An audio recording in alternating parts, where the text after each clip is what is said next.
Greetings, my fellow Gen Xers. This week, we are going full mashup mode on a special episode of the Youth Gone Mild podcast, where hairlines fade, but rock never does. And you know what? I probably have forgot to introduce myself. I am Gen X Joe, the host of the Youth Gone Mild podcast, along with my friends over at the ROC of Aging podcast that is hosted by Erika Hansen and Dave Leibowitz, two music industry veterans who probably have forgotten more about 80s hair metal than most people will ever know. And you know what? I gotta include myself in that statement because I have lived and breathed hair metal since I got my first taste of lip gloss from that girl who introduced me to Poison in 1987. Not going to mention her name. Hopefully she knows who she is. But you know what the really cool thing about us three getting together? There were absolutely no egos involved. It was just straight up conversation, knowledge, and love for hair metal music.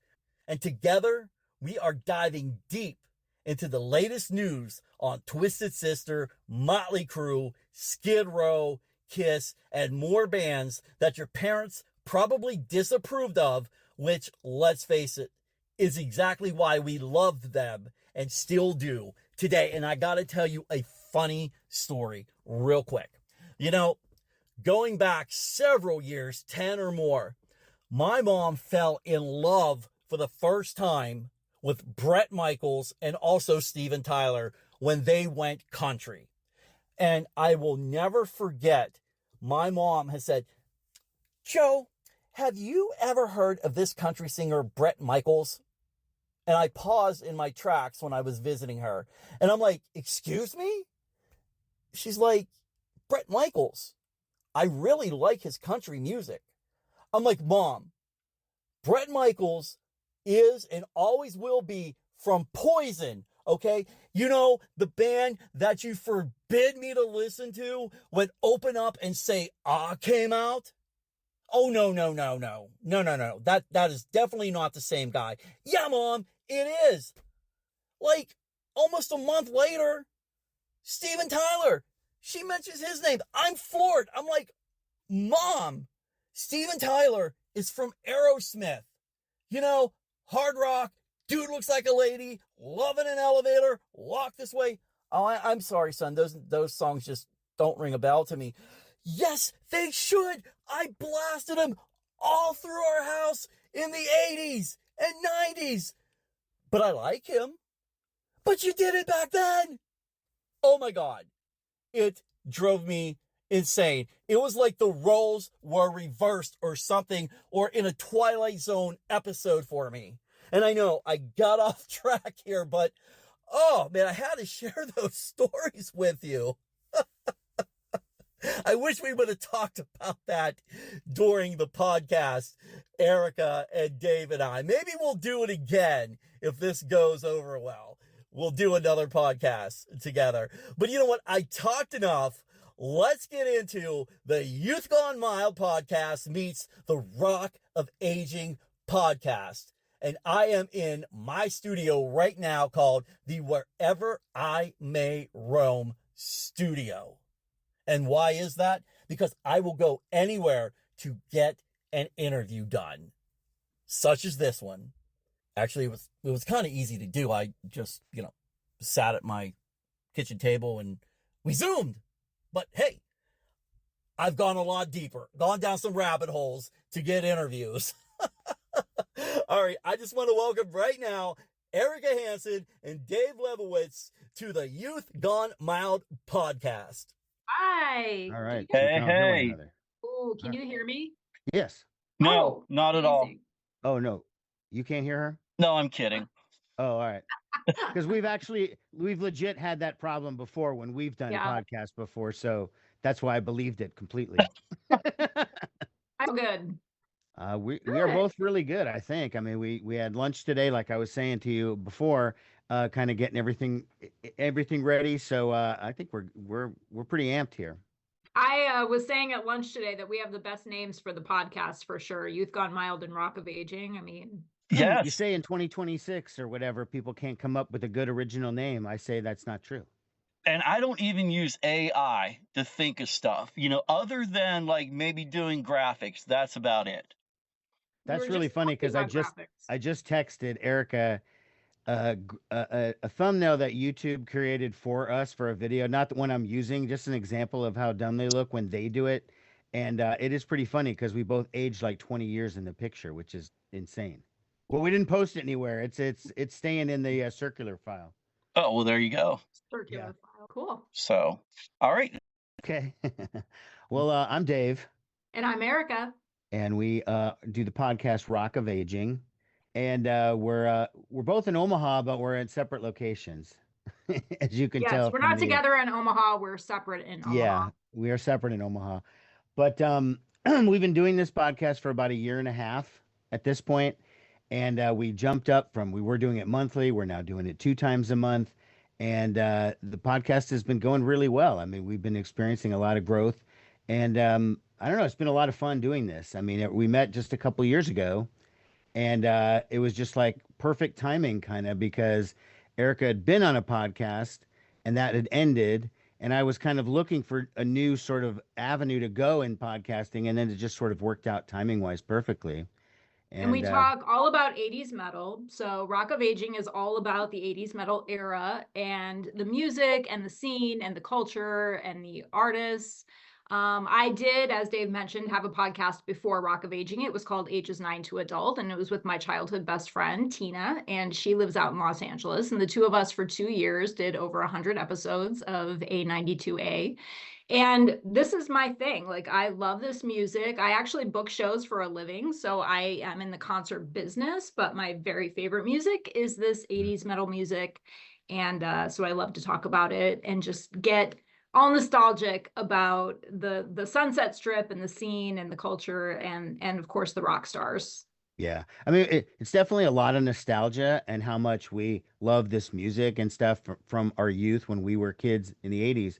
However, there's also a thing of like, okay, now this is us 30 something years later, and how we view the music, how we view the scene, how we view the videos, how we view the, because your perspective does kind of change. So I think that's what makes this so much more interesting than the average podcast. Not to pat myself on the back or whatever, but I mean, in terms of that, we are nostalgia, but we're also at the same time acknowledging who we are at this point in our lives, and that's the Rock of Aging.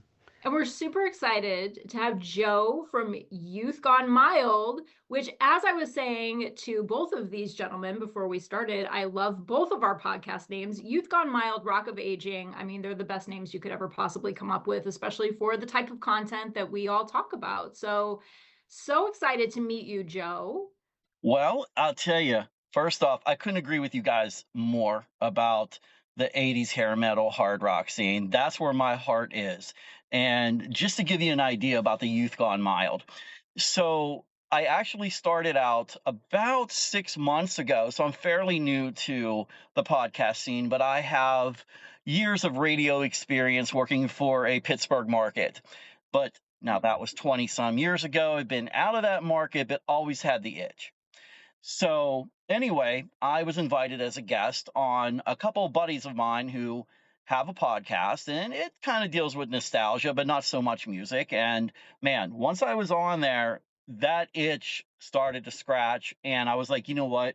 I'm going to start a podcast. And my original podcast name was Gen X Marks the Spot. And what I was going to do was have a time in, let's say, the last 30 years where there were certain changes in music compared to what I liked. And that started to work, but then I started to get a lot of requests for newer bands that are out there today trying to make a name for themselves, and it just wasn't fitting the niche with the name. And I was like, you know what?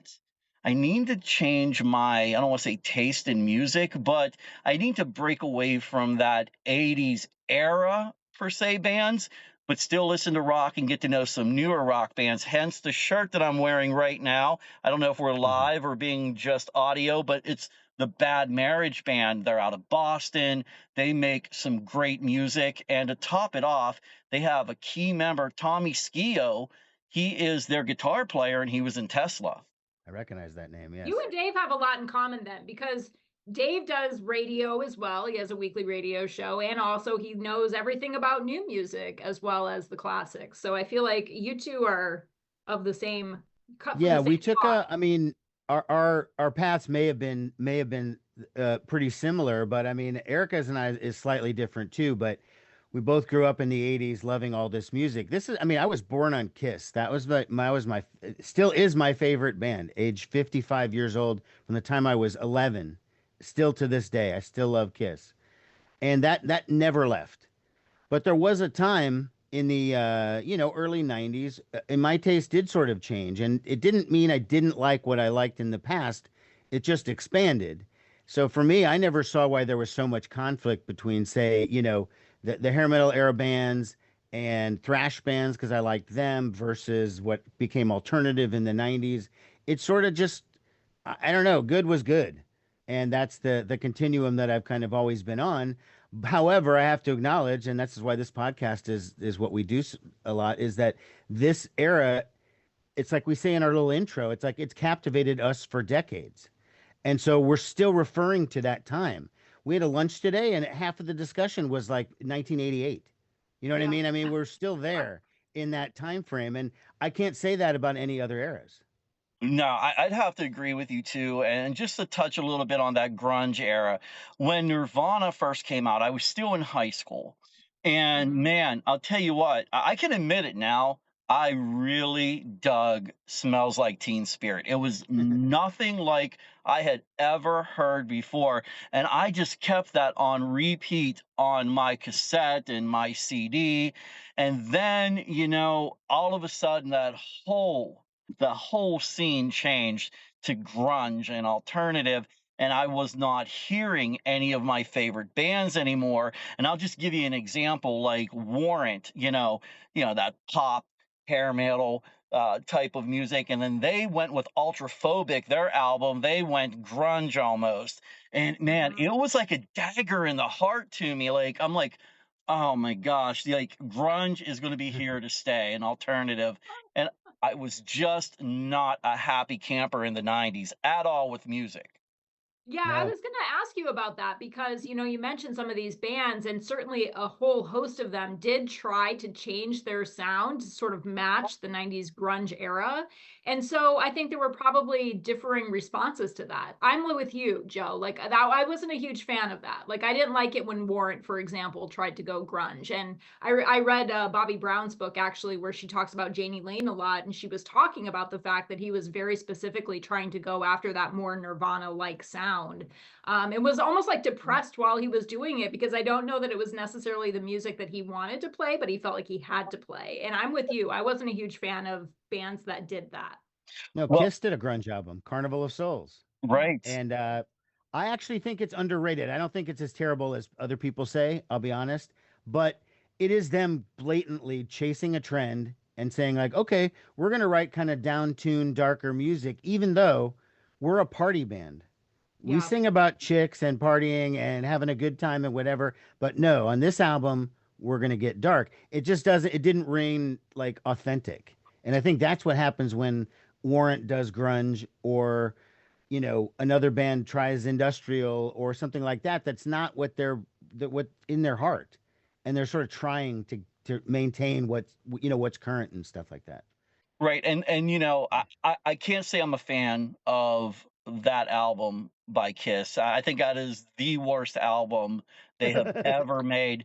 I just got two words for you with that. Gene Simmons. Has to be his idea. Probably because he's real, but I think Eric and I had this discussion on a different podcast where we talked about Kiss on one of our own shows, and I was like, you can't really get mad at Kiss for chasing trends because they've been doing it their entire career. They tried Mhm. disco, they tried a concept album, they tried really heavy stuff in the early '80s. They did symphonic pop, and I mean, they're always chasing trends. They did the hair metal stuff in like '86, '87, '88. They started doing that stuff. So I felt like it was part of their continuum of just pretending to be something new every couple of years. Yeah, I say that as a lifelong fan, but I mean, I'm honest about it. yeah. Well, no, and I agree. You do have a valid point there, and I actually I can't argue that point with you. But I do want to circle back to Janie Lane and Warrant. Now, I had his daughter Maddie Lane on my show a few months back, and we actually talked about this. And of course, we're not going to get into the whole cherry pie story, how he just hated that song, but kind of was forced to create that song. But what Maddie told me was before he passed away, one band that he was totally into and wanted to actually make music with was the band Muse. Hmm. Oh, interesting. I Yeah. That's like pretty Muse. interesting. Yeah, they're pretty good. Yeah. I like these. That's Yeah. pretty interesting. You know, One of the things that I was gonna say, I'm sorry to interrupt. I was gonna say one of the things that I've learned doing this podcast, speaking of Janie Lane, is that learning how much he is revered in this like fan community. Like I knew Warrant was a popular band. They had hits. I saw them at the club level in 1989 in Omaha here in a bowling alley they played here.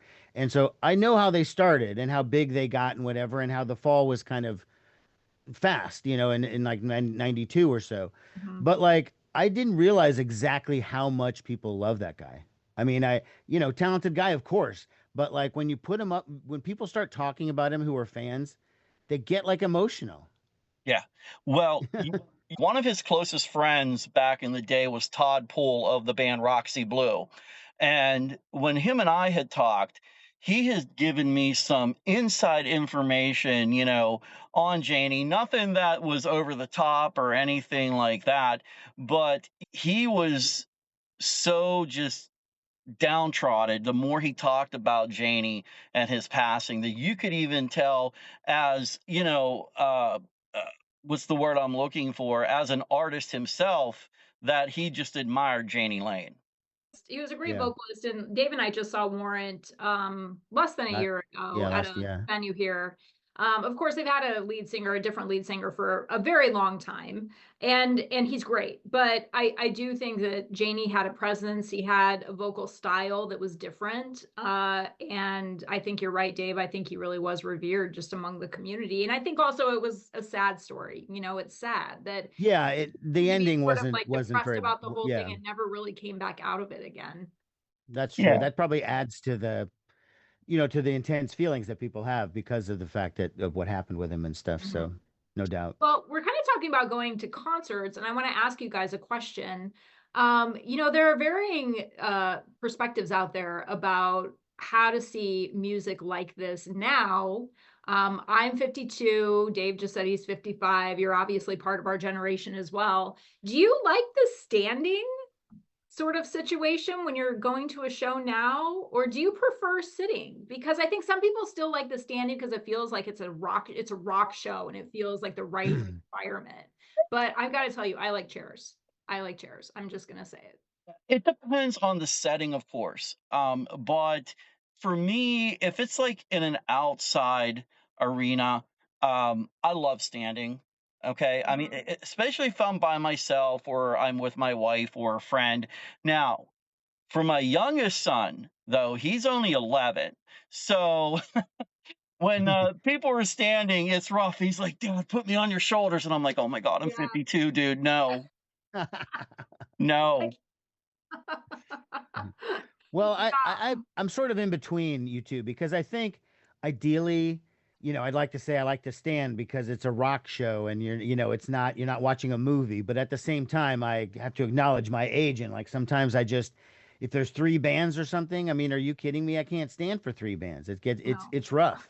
My dogs get tired. I can't My do it. back hurts. Yeah, my back hurts. I'm just like, so, I think the ideal situation for me would be like sort of GA on the floor, but then like if it's a place with like a higher balconies or whatever, like that's where the seats are.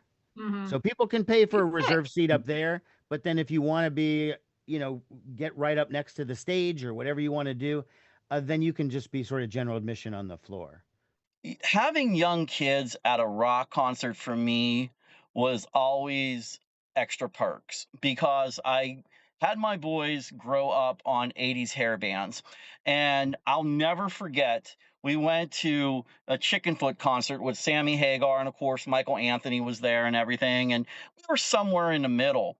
And my son was like, Dad, I want to get closer. Dad, I want to get closer. So, like, I'm not going to stop him because I want to get closer too, you know? And eventually we wound up closer because anytime we would get close, they'd be like, hey, get back, get back. And my son would be like, and for real, he wasn't even joking, like, I just want to get close. I just want to try to, get the feel for the show or whatever he was Yeah. saying. And they would just get us closer to eventually, literally, we were front and center with Sammy Hagar. And actually, it actually happened before the Sammy Hagar concert because Night Ranger was opening for Sammy.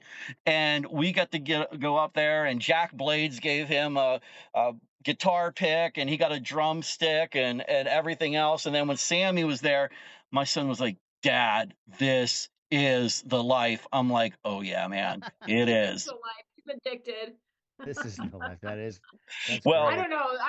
I remember being a girl and being like basically a child and going to these shows like as a young teenager, 13, 14 years old. And I remember very specifically a Poison show where my friend Tina, who I just mentioned, who I did the other podcast with, we fought our way. Actually, we got there so early that we were able to be like the very first ones, like on the barricade right up front by the stage. And we both had to get pulled out because back then, like, you would get crushed. I don't know that it happens so much now. I think maybe to a certain extent that it does, but I don't know that the crushing happens as much as it used to. No, and well, I don't think kids line up at like 3 o'clock in the Oh, we afternoon got out of when the school doors at open at like 10 6 or a.m. to something. go Yeah. stand Oh, outside the auditorium. you have to wait there all day. Position you get is just how early you get there and how long you're willing to Yep. wait and how fast you can run. I'm at the point now for any shows, almost any shows. There's a few exceptions where, like, let's forget the encore.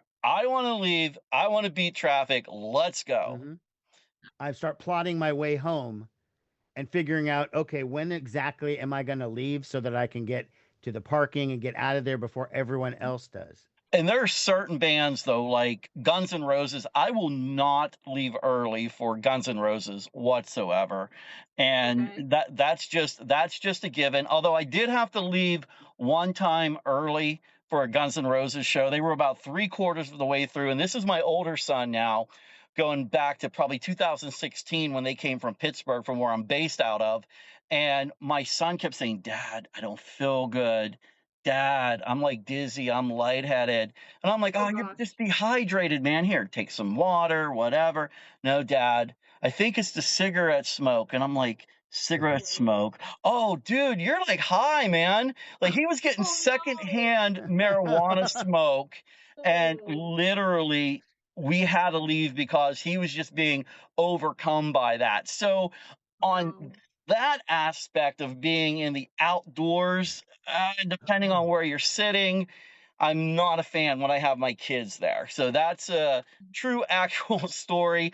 And I was like, damn it, we didn't get to hear Paradise City, I think he was already in his Paradise City at that point. Yeah, exactly. Exactly. Secondhand weed smoke. You never know the intensity of it. I also remember you mentioned something about putting kids on shoulders. That was something I did a lot, again, as like a 13, 14, 15-year-old, was sit on guys' shoulders. Like that was like the thing that you did at the shows. You didn't have to know the person. And the guy didn't care either. Whatever. He'd put you on his shoulders and you had such a great view. Like those were the greatest seats you could possibly get. Yeah, I love Yeah, sitting those on guys' shoulders. Me too. Yeah, I Do was you? gonna say Yeah. those sort of Yeah. opportunities maybe weren't afforded to Joe and I, but either way, it would seem like it would be pretty fun. It was great. Absolutely. It was great. Although I was at a Warrant show, the one that Dave and I just mentioned, and there were people doing it there. And I'm like, oh no, like we're past that. We're too old. I mean, they were like our age. They're like, Yeah. In 2025, they're still doing it.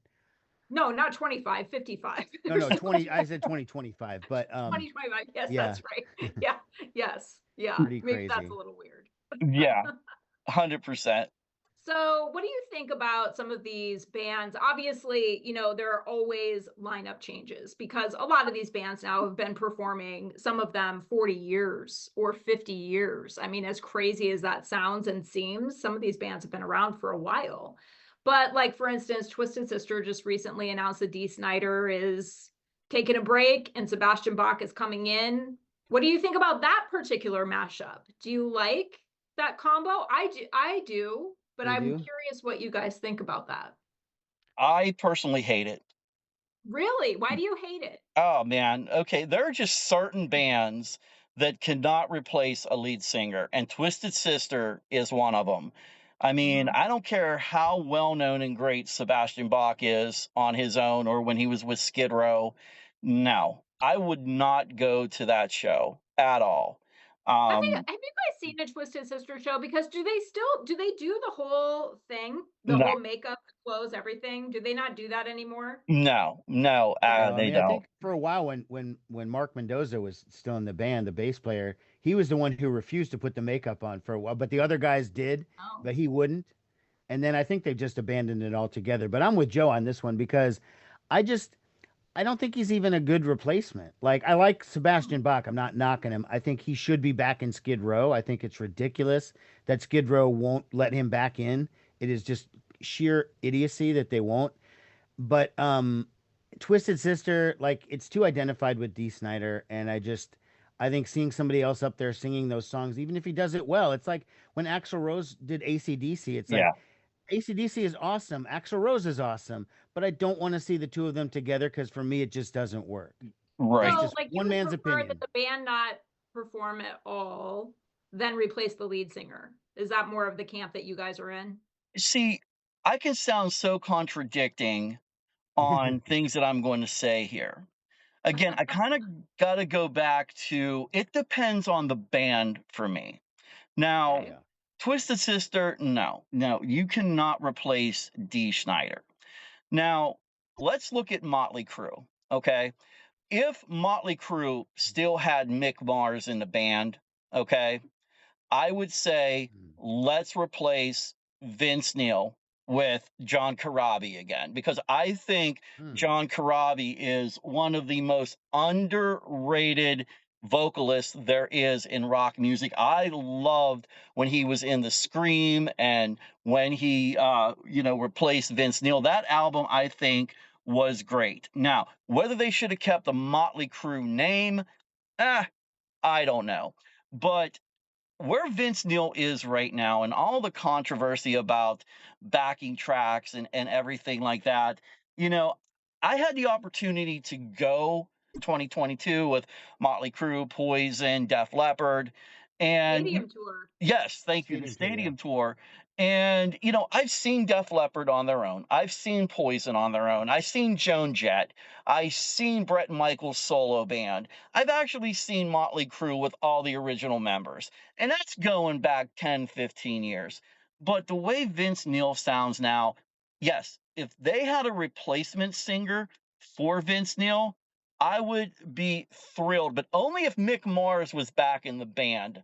I'm not a fan of John Five in the band. Oh, okay. Okay. Yeah, Interesting. Well, yeah. Erica, you probably have some different thoughts that we've actually discussed this before. So, Well, yes, because like you guys love, or Dave anyway, his favorite band is Kiss. My favorite band is Motley Crue. That's my band. That's my favorite. I have seen multiple versions of Motley Crue's stadium tour. I think I've seen them twice now on their stadium tour. They're going back out this summer, and I probably will see them again. I actually, and this is not a comment necessarily about Vince Neil. This is sort of my opinion about lead singers in general, because I don't necessarily jump on the bandwagon of the hate that kind of comes forward when lead singers age and their voice doesn't sound the same or it doesn't sound good anymore. I still want to see the original lead singer in almost every single case. So even though Vince probably obviously doesn't sound like he did when he was 22 years old, I still want to see Vince Neil. Like, I don't necessarily want to see another guy up there. Now, I think it's different in the case of like a Dee Schneider and Sebastian Bach. Dee's like, I'm calling it quits. Like, I'm off.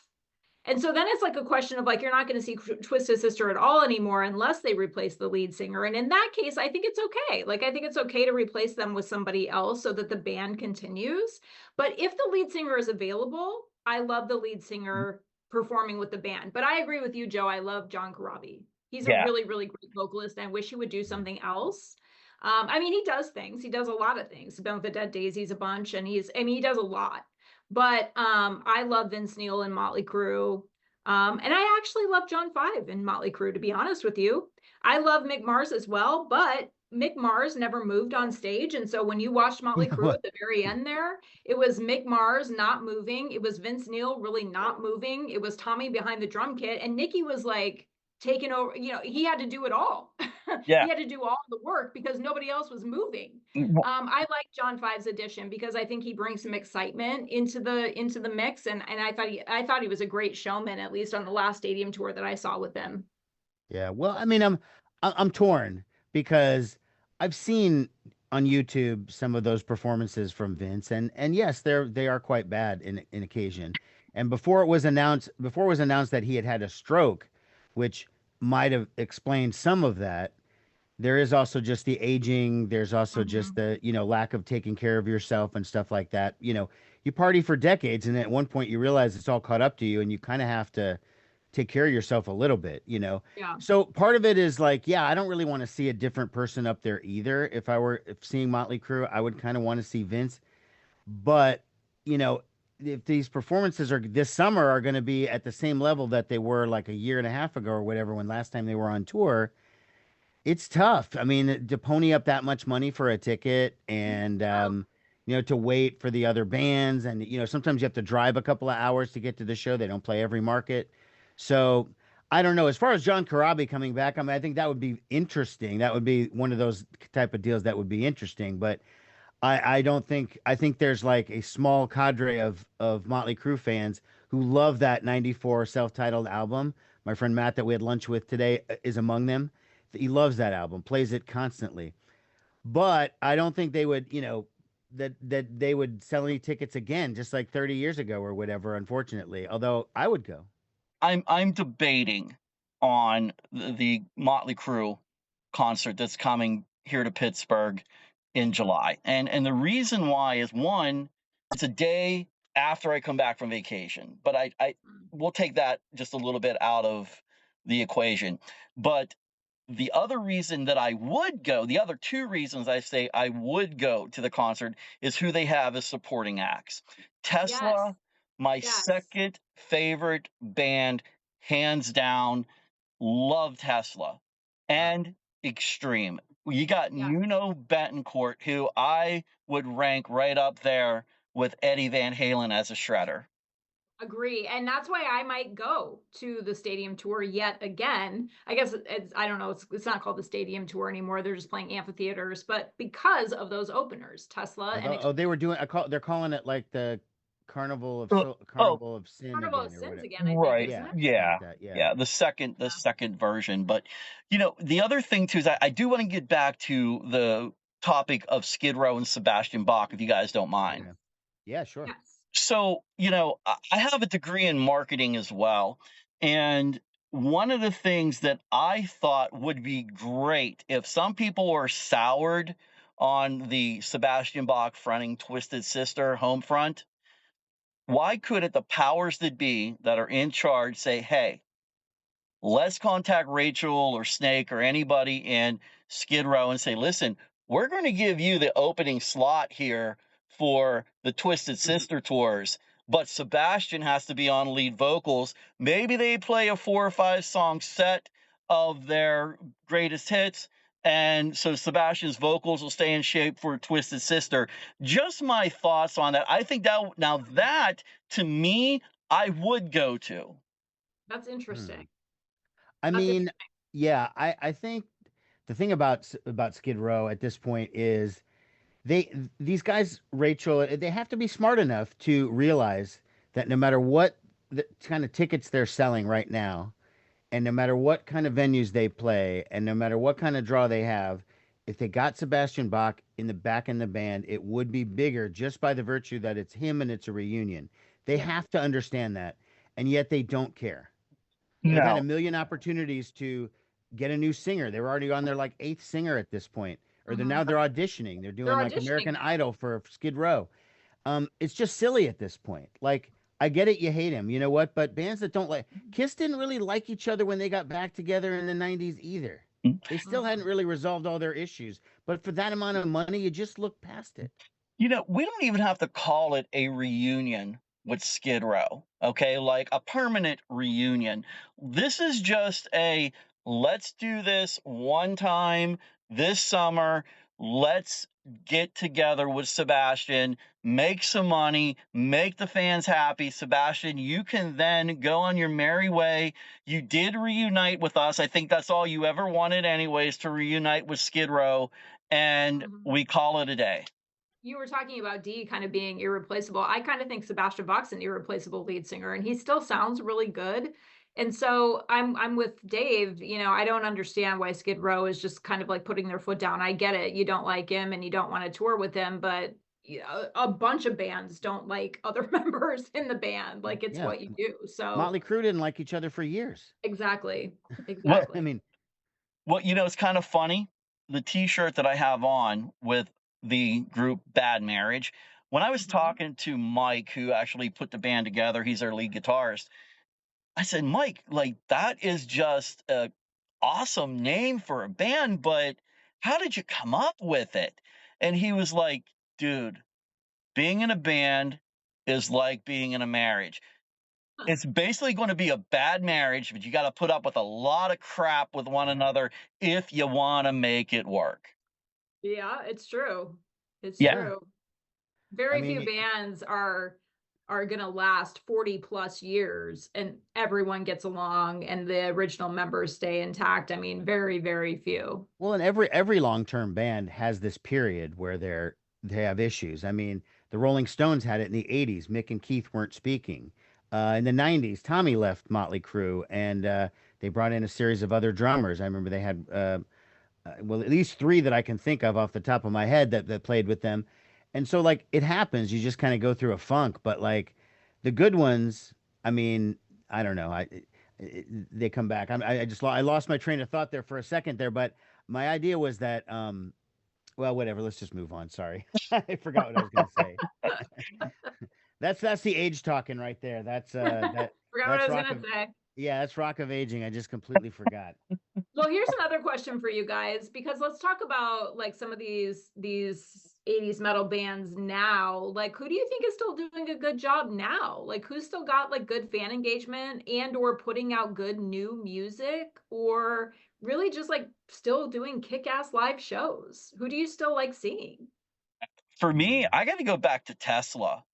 I mean, Okay. I really think they put on a great show. They're always touring, they're doing residencies and such like that. Anytime I've been to one of their shows, and I've been to multiple of them, I'm left wanting more. So that Okay. right there would be, for me, it would be Tesla. I missed them last summer, but I want to see them with Mötley Crüe this summer. So, Yeah. okay, I'm interested. Yeah. Well, I mean, Erica and I have seen LA Guns 3 times in the last like 2 years, so I would say they're up there for me. I mean, I keep seeing them over and over, and they're coming back again in a couple weeks. So it's like, you can't avoid LA Guns at this point. So I would put them up there as bands from that era that are still doing it, and And their new lineup is great. and you know, if you want to look at a solo artist now, because this would be one that I would put up there too, if you just want to take him out of the band, which he is out of the band, is Tom Kiefer of Cinderella. Oh, yeah. Yeah, he's great. Love Tom Kiefer. And actually, I've booked Tom Kiefer and LA Guns as a package at one of my venues in Omaha for a couple of different shows now over the last few years. And Tom Kiefer still sounds great and just is so professional and puts so much into every single show. I love Tom Kiefer. I would agree with Dave. I think that LA Guns is like exactly what I want LA Guns to be like in 2026. I love the lineup. With Ace and Johnny and Sean, and of course Tracy and Phil, OG members. I think you've got the lead singer, you've got the lead guitarist. It's such a good like formula that they've got in terms of lineup. Yeah. And their new music is great. Like they write music now that I want to listen to, which Yeah, their is last album was tough to good. do, The I last think. album was pretty good. Yeah, I that's think tough. Faster Pussycat, I don't know about their newest music.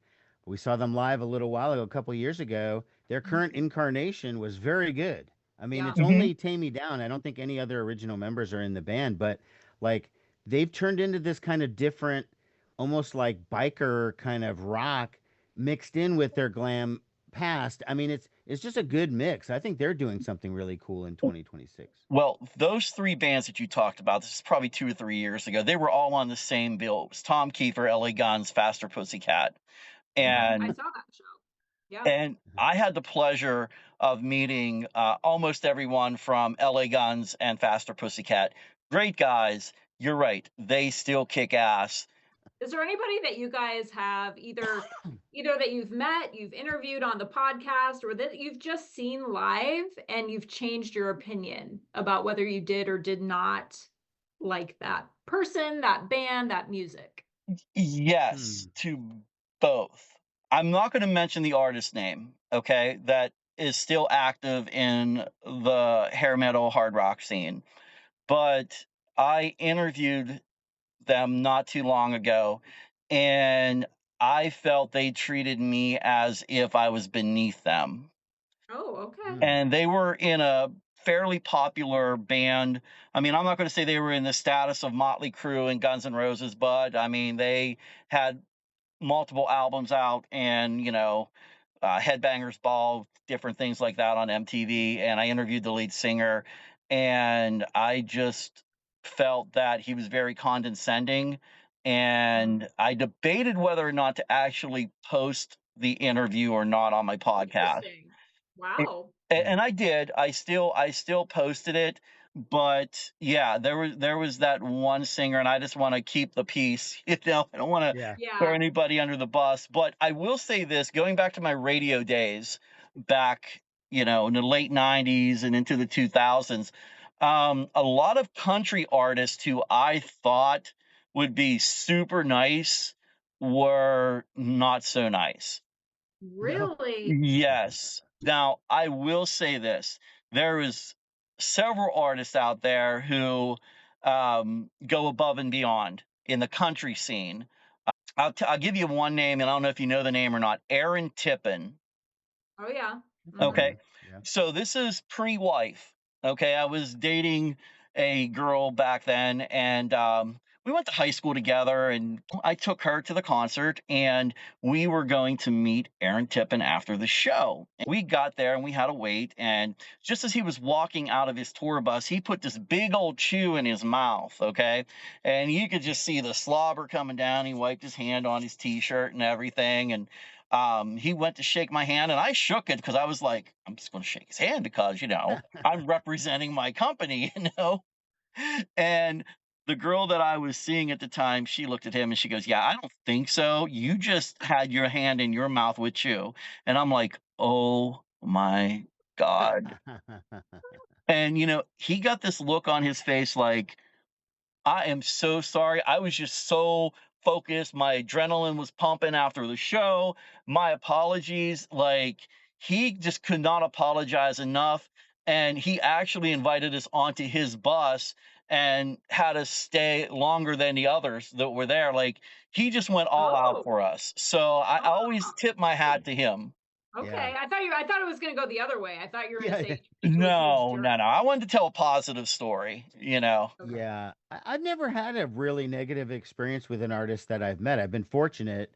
I've been meeting bands since I was a teenager. I met Kiss for the first time when I was 14. That was my first backstage experience. And I can honestly say, like, I haven't really had a bad experience. There's better and worse. There are, like you say, some artists will go out of their way to be super nice and super friendly, and they get it. They're just like, these are the fans, these are the lifeblood. This is the reason why we have a career. Of course, I'm going to be nice to these people. I've had some that were a little indifferent. I mean, I don't know if you're familiar with the band The Replacements, but Mhm. their singer Paul Westerberg, I gave him a magazine. I gave him a photo, one of those 8x10 press photos that the labels used to send out from the band for the band, and I had the guys all sign it. And when I brought it to Paul Westerberg, he ripped it into pieces Oh, right in front of Wow. me, and I'm just like, wow, you know. And then he got nice after that. Then he was like, "What else do you have?" And I didn't want to give him anything because I didn't want him to destroy any Yeah, of my you don't stuff. want him to destroy it. But I gave right. him a magazine, and he signed it like 30 times inside the magazine.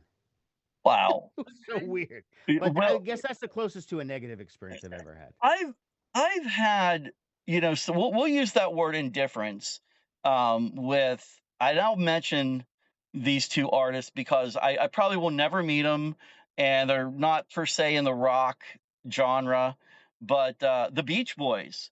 Couple members of the Beach Boys was really indifferent. This is going back probably 25, 30 years. Mhm. Did not want to perform until they had certain food items. And another one, which I'm still to this day him hawing about, did he have a point? Did he not have a point? Was Weird Al Yankovic at the facility that he was performing in. To us in our area, I mean, even though it's a Pittsburgh market, I'm still from a little hick town. It's south of Pittsburgh, and to us, the performance center was all we had, but he was kind of like, "Oh, I can't believe I'm performing here," and blah blah blah blah. And I was just like, "Wow, dude." Yeah, Yeah, I I mean, I've get seen that. some bands give some mediocre performances, but yeah, fortunately, I haven't really had any negative ones with anyone that I've actually encountered. As far as interviewed, like on either the radio or for the podcast, I mean, fortunately, I mean, I've had people who are like, you know how it is sometimes when you interviews, like sometimes you have to push people, I guess, because they're just sort of they held Yes. back or they're shy or they don't.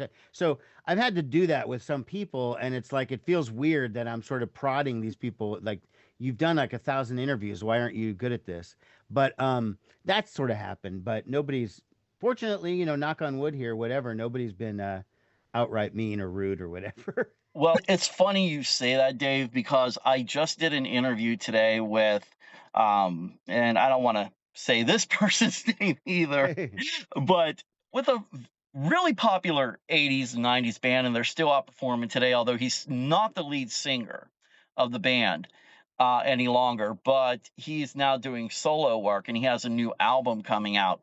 And I prepared for the interview. Like I just studied and the new material that was coming out.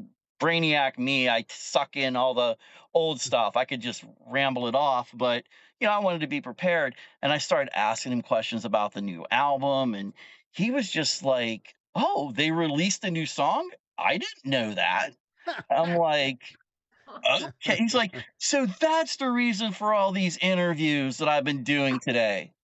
What in the Oh my world? gosh. I'm Man, Please. like, who's his management team? They're not keeping him in the loop. No. well, they're pretty well known too, Wow. let's just say I think years of partying may have had a little bit to play a factor in that. So That is probably That's the case funny. with a lot of folks. I have like two really, really great interview like memories. Like when we were doing ages 9 to adult, we interviewed two guys that I liked before the interview, but then when we interviewed with them, like now I just absolutely adore these guys. One of them is Bobby Blotzer from Rat. oh, nice. Um, he was such a great guy and he was so nice and he was just like he was just sitting in his living room with his dogs and his Christmas tree in the back and he was just like so chill and friendly. I just love Bobby Blotzer. And then the other one is Rudy Sarzo, who of course played with Quiet Riot and Whitesnake and Ozzy Osbourne. And that guy, I mean, I couldn't love him more. And as a matter of fact, I saw him at the Dio event in Los Angeles a couple of years after we did the interview, and he totally remembered us Oh, and wow. was talking to us like nothing. And that guy told a lot of really great stories. As you can imagine, he has amazing stories, and he was just so good at telling stories and also kind of getting some perspective, older perspective about life in general, and wrapping those into the stories as well. So he was like the most amazing, probably interview that I think I've done. But It- I love it when you meet guys that really like live up to and amplify who you think they are in your mind. mhm. Nikki Sixx is my all-time favorite. Like that's why I love Mötley Crüe so much, because I love Nikki Sixx, and I have met him a couple of times as well, and just a super, super kind, nice guy. So I always think that's great when you meet your heroes and they're actually like really incredible, nice people. Yeah. It's funny you say about Rudy Sarzo. Before Mhm. I got into the podcasting, this was for my 50th birthday. Rudy is hands down my favorite bass player of all Oh, time. And my wife and kids surprised me with a cameo of Rudy Sarzo. Oh, love it. Yes, Love it. and you could tell that he just put a lot of time and effort into it, and it wasn't like this, 10-second, "Hey, this is Rudy Sarzo." No, man, he put some thought into it on the information that my family gave him and everything, and, I still hold that near and dear to my heart because he's one guy that I would absolutely love to meet. Yeah, and Yeah. he is amazing, and I can tell you just from what I know of him and from meeting him the couple of times that I have, I guarantee you he did put a lot of thought and effort Yeah. into it.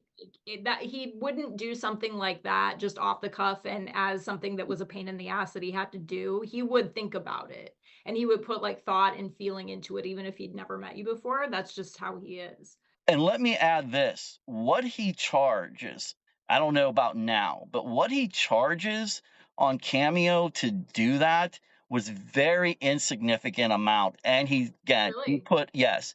And again, he put a lot of effort into it. So I give him mad props for that. That's That's awesome. incredible. Now, Yeah. Sebastian Bach did a cameo for my friend Tina. My friend Tina was very, very, very ill over the holidays a few years ago. And her brother and I organized a cameo with Sebastian Bach. And he actually did a really great job as well. He was on some TV set doing interviews. And so he had like the camera and he was showing Tina like where he was and what he was doing and talking. And so he did a really great one too, actually. Well, before the days of Cameo, back in 2003, I was in LA and we went into the Rainbow, and CC DeVille was sitting there at a table with a bunch of people. And so I decided, because I'm a tourist, so I can go up to him, right? And I go up to him and I'm like, oh my God, my friend Talia would freak out that I'm talking to you right now. And I'm like, can we just call her real quick? And he's like, okay. So I pulled out my cell phone and I called. It got her voicemail, but he Oh left her a God. voicemail saying that, hey, this is CC DeVille. I'm hanging out with your friend Dave or whatever. It was like so funny that he did that. It was just what a cool thing to do, you Yeah, know? that's amazing. It's amazing, I think, when you meet your icons and, it's for, probably all of us. I know I feel that way, especially doing what I do and booking shows and seeing these artists up close and personal and meeting them, like, multiple times over the course of many years. Like, it really does always feel like a full circle moment. Like, I always think back to, like, the 13, 14, 15-year-old me that was going to these shows and in the audience and, reading Metal Edge and, like, wanting to see all of these guys up close and personal, and now you see that, and you're talking to them, and it's just, like, such a cool experience, such a cool moment. Yeah, it, Yeah. it it takes me back to like my teen years. Like I'm Mhm. almost a teenager and I got backstage passes, although I'm on Zoom with them. Yeah, Yeah. yeah. Well, it is pretty crazy. And I was just saying this the other day. I was like, can you imagine, like in the 80s, thinking you'd have the kind of access that, say, like Twitter or Instagram or something affords you to some of these artists? Like Tracy Guns, for example, posts multiple times a day on social media. Like, I know his every thought. Same with a lot of these guys. Back then, they were a mystery. They were a Yeah. page in a magazine, and that was all you knew about these guys until the one Yep. time a year they came to town. Now, you practically are in their living room all the time. Mhm. So it's like it's such a weird experience. Like I didn't know this much about these people back then, you Yeah. know?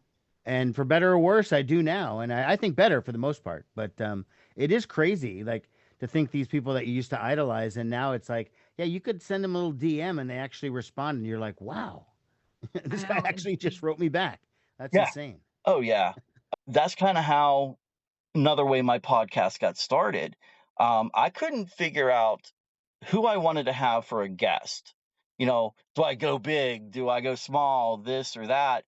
And I was overthinking everything.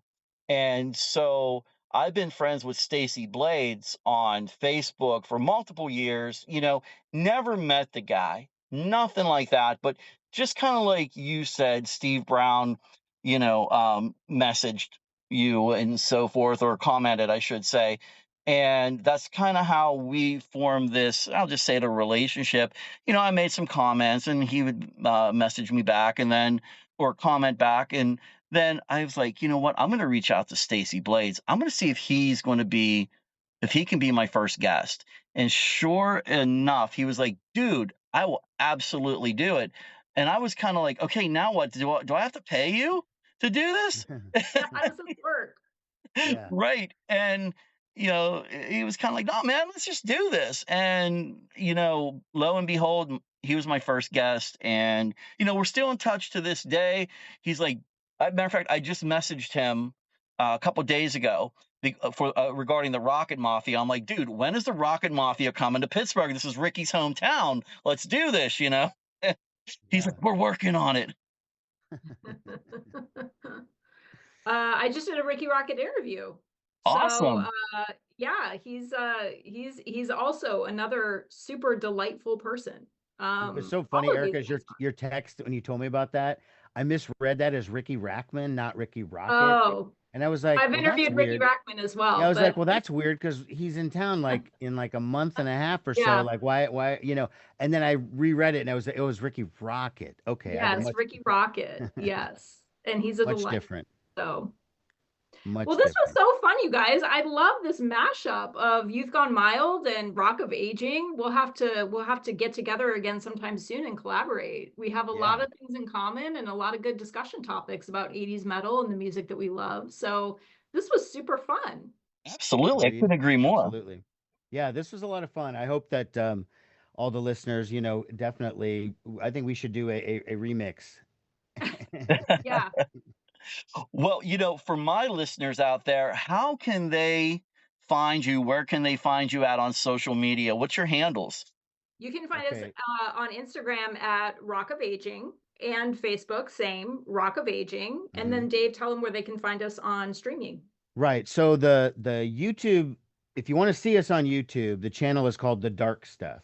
Okay, it encompasses all the various podcasts that I'm involved in, but you could find a special playlist for Rock of Aging if you only want to see that.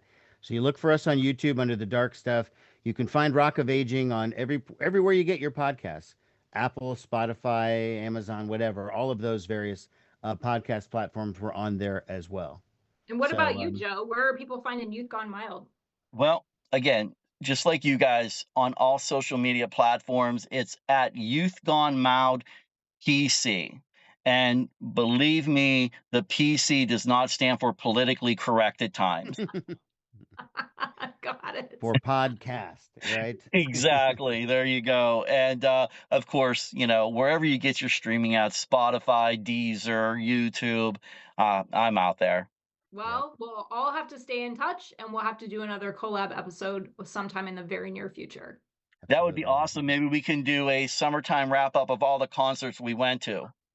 That's a great idea. That does sound like a good idea, actually. Yeah. Because there's going to be a couple of great ones this summer, I'm pretty sure. Absolutely. Well, hey, thank you guys also for being a guest here on the Youth Gone Mild podcast. I totally appreciate it. Yeah, absolutely. This was fun. Thanks for having us. Yeah, this was a good time. Yeah. The one thing I tell Erika all the time, whenever we have a podcast and we're over, it's like, I never know how to end it. Like, right. I'm always like, at the end, it's just like, okay, what am I supposed to do? Just say bye? Right. Go on, get out of here, you knucklehead. We're done. Yeah. Move along. So. Well, it was so great to finally meet you, Joe. It was so fun to talk. And obviously, our two podcasts have a lot in common where 80s metal is concerned. So. All right. Awesome, guys. Hey, man, thank you guys so much. I appreciate you. Absolutely. Yeah, you too. Let's stay in touch. We'll talk soon. I truly hope everyone listening enjoyed this episode. After putting all this together, I'm kind of ready for a nap. So I'm going to kind of wrap this up here in just a minute or two. But if you want more of Erika and Dave's chaos, and I mean that in the best way possible, go find Rock of Aging podcast. They drop an episode on the 10th and the 25th of every month, which conveniently gives Dave and Erika enough time to regroup. And if you like what you hear from me, I have a podcast every week. And this month of June, I have what's called a double dose of denim week of interviews. That's 2 episodes, 1 week, and I give out 0 apologies for that. So again, if you like what you hear, go follow me on social media at Youth Gone Mild PC on all social media platforms. And as I like to say, the PC does not stand for politically correct. It stands for podcast. And I am out there on all streaming avenues as well, on iHeartRadio, Spotify, YouTube, Deezer, Amazon, Apple. I know I'm forgetting some, but I am out there as well. So it's wherever you get your streaming, you will find me, and I'm certain you will find the Rock of Aging podcast as well. So for all the listeners out there, and hopefully some new listeners and new fans, remember, rock loud, live proud, peace out. Props everyone for listening. I'm Gen X Joe, and this has been the Youth Gone Mild podcast, where hairlines fade, but rock never does.